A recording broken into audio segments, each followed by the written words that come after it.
Residents of the Great Barrier Reef are offering a major breakthrough in a bid to save the natural wonder from desolation. Aerial views of Great Barrier Reef show extent of bleaching. Play video. British and Australian scientists have pinpointed 100 reefs within the 1,400-mile UNESCO World Heritage Site which can regenerate the beautiful corals assailed by climate change and ravenous crown of thorn starfish. Little more than a year after an environmental commentator wrote the Great Barrier Reef's obituary, lamenting how it had died after a long illness at the age of 25 million years. There are hopes that a mere 3% of its coral structures may be able to replenish almost a half of Natural Marvel's ecosystem over 12 months.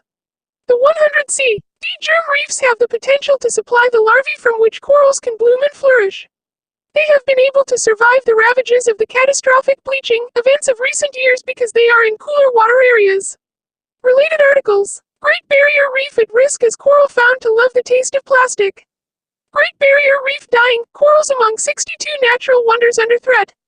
Great Barrier Reef jetty. Great Barrier Reef, 100 areas with ability to regenerate found. Great Barrier Reef getty. The 100 reefs were in consistently cool water areas that was rarely damaged from coral bleaching.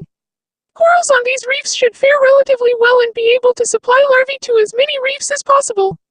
Professor Peter Mumby. Marine experts have described finding the reefs as like healing the Great Barrier Reef's cardiovascular system.